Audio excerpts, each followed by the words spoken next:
તો આગળ સમાચારમાં વાત કરીએ તો અમદાવાદમાં સોલા સિવિલ હોસ્પિટલ ખાતે મારામારીની ઘટના બની છે।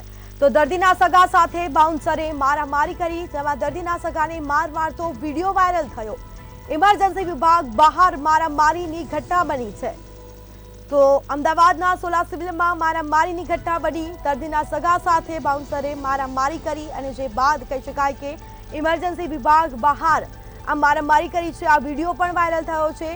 દર્દીના સગાને માર મારતો હોવાનો આ વિડીયો સામે આવ્યો। તો વિડીયો સોશિયલ મીડિયા પર વાયરલ થયો છે। ઇમરજન્સી વિભાગ બહાર મારામારીની ઘટના બની, દર્દીના સગા સાથે બાઉન્સરે મારામારી કરી હતી। અમદાવાદના સોલા સિવિલ હોસ્પિટલ પાસેની આ ઘટના, તો ઇમરજન્સી વિભાગની બહાર આ ઘટના બની। તો વધુ વિગતો સાથે સંવાદદાતા શિવાંશુ સિંહ આપણી સાથે લાઈવ જોડાઈ ગયા છે। જી, અમદાવાદની સોલા સિવિલ હોસ્પિટલમાં મારામારીની ઘટના બની છે, તેનો વિડીયો પણ સામે આવ્યો છે, શું માહિતી?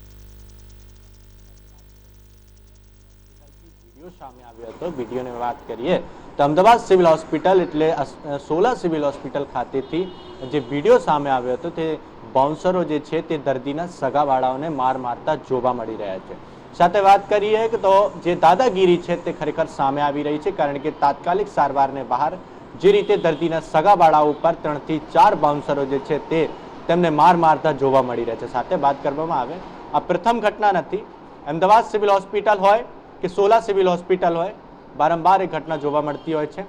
એ બાઉન્સરો નથી, પરંતુ એવું લાગે છે એ લુખ્ખા તત્વો છે, કારણ કે જે રીતે દર્દીના સગાવાળાઓ માટે તે વ્યવસ્થા એટલા માટે સિક્યોરિટીની કરવામાં આવતી હોય છે કે કારણ કે જે રીતે દર્દીની સગાવાળા હોય તેમને કોઈ પણ પ્રકારની અસુવિધા અને અસાવધાની ના હોય। સિક્યોરિટીનું મૂળ કામ એ હોય છે કે આપણે કોઈ પણ વસ્તુ આપણે ના જાણતા હોય તે વસ્તુ સુધી સિક્યોરિટીવાળા જે હોય છે તેમને તે વસ્તુ તક લઈ જાય।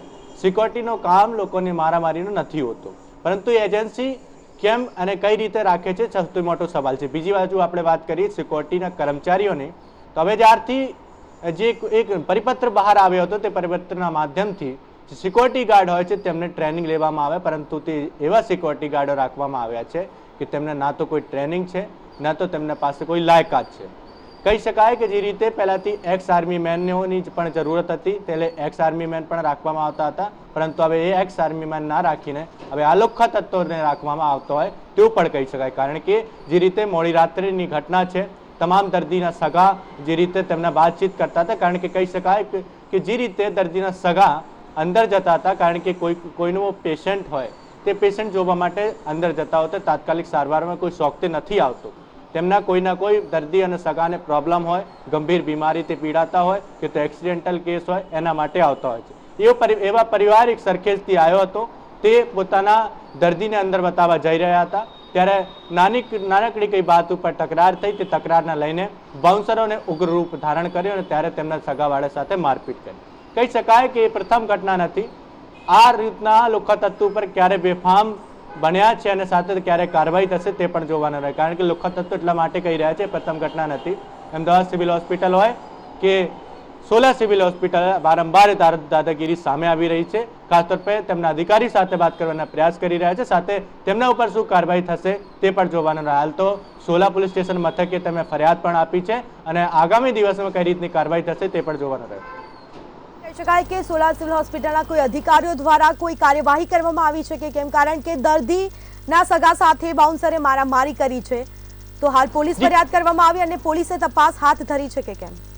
જી, ચોક્કસ મોડી રાત્રે જે રીતે મારામારીની ઘટના બની ત્યારે દર્દીના સગાના તરફથી જે છે પોલીસ ઇન્ફોર્મ કરવામાં આવ્યો। પોલીસ ઇન્ફોર્મ કર્યા પછી સોલા પોલીસ સ્ટેશન ખાતે ફરિયાદ પણ આપવામાં આવી છે, પરંતુ સવાલ ત્યાં મોટો ઊભા થાય છે કે આવા લોકોને કેમ સિક્યોરિટીમાં રાખવામાં આવે છે? કારણ કે સૌથી મોટો મુદ્દો એ છે કે સિક્યોરિટી ગાર્ડનું મૂળ કામ હોય છે જે માણસો હોય તેમની મદદ કરવાનો, મદદરૂપ બનનો, પરંતુ મદદરૂપ ના બન્યા તેમના સાથે મારામારી કરવા અને સાથે લુખ્ખા તત્વનો નથી હોતો। અને તેના કારણે ખાસ તौर पे જે પ્રશાસન છે, આરએમઓ છે અને ખાસ તौर पे ડીન છે તેમને ધ્યાન આપવું જોઈએ, કારણ કે દર્દી તેમના માટે ભગવાનના રૂપ હોય છે અને સાથે ડોક્ટર પણ દર્દી માટે ભગવાનના રૂપ હોય છે અને સાથે તેના સાથે આવું ના થવું જોઈએ તેના માટે કાર્યવાહીને પગલાં લેશે અને તેવું પણ જે તેમના અધિકારી દ્વારા ખાતરી આપવામાં આવી છે। હાલ તો પોલીસ ફરિયાદના માધ્યમથી જે લોકોએ મારામારી કરી છે તેમના ઉપર કાર્યવાહી થશે। શકાય શિવાંશુ કે અગાઉ પણ સિવિલમાં મારામારીની ઘટના બની હતી અને તેવી જ રીતે આ ફરીથી તે ઘટનાનું પુનરાવર્તન થઈ રહ્યું છે, તો તંત્ર દ્વારા કોઈ પણ પ્રકારના પગલાં લેવામાં આવતા નથી? જી ચોક્કસ, અગાઉ પણ આપણે જણાવ્યું કે જે પહેલા જે સિક્યોરિટીની જે પૂરી વ્યવસ્થા થતી હતી સિવિલ હોસ્પિટલ હોય કે સોલા સિવિલ હોસ્પિટલ, તે વ્યવસ્થામાં એક્સ આર્મી મેનોને રાખવામાં આવતો હતો. કારણ કે એક્સ આર્મી મેન જે હોય તેમને સંપૂર્ણ રીતની જે છે તૈયારી હોતી હતી, કારણ કે ટ્રેનિંગ લેવાવાળા જે સૈનિકો હોતા હતા તેમને લોકો સાથે કઈ રીતે વર્તન કરવું છે, લોકો સાથે કઈ રીતે વાત કરવી છે, દર્દીને કઈ રીતે મોટિવેશન કરવું છે, દર્દીના સગાવાળે કઈ રીતે વાત કરવી છે, તેને સમગ્ર કહી શકાય ટ્રેનિંગ મળતી હતી.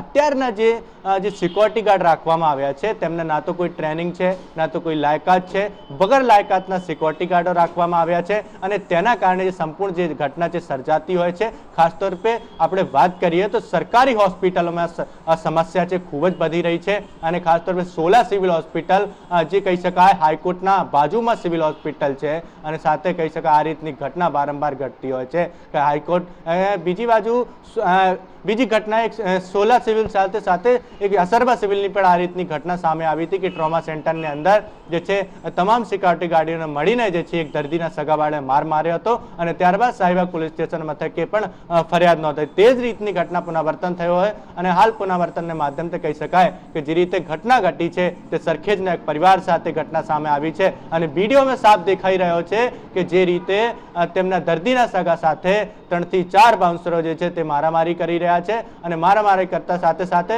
તેમના સાથે કહી શકાય કે એટલા કહી શકાય જે દ્રશ્યો છે ખૂબ જ બતાવે જેવા નથી, કારણ કે જે રીતે એ જે વર્તન કરી રહ્યા છે તો લુખ્ખા તત્વો છે ઓછા નથી તેવું પણ સાફ દેખાઈ રહ્યું છે. જી બિલકુલથી તમામ જાણકારી આપવા બદલ આપનો આભાર. તો અમદાવાદમાં સોલા સિવિલમાં મારામારીના દ્રશ્યો સામે આવ્યા. દર્દીના સગા સાથે બાઉન્સરે મારામારી કરી છે તેનો વિડીયો પણ સામે આવ્યો છે.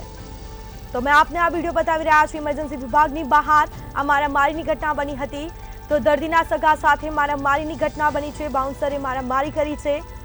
તો કહી શકાય કે હાલ પોલીસ સ્ટેશનમાં ફરિયાદ પણ દાખલ કરવામાં આવી છે. સમગ્ર મામલે પોલીસ તપાસ હાથ ધરશે.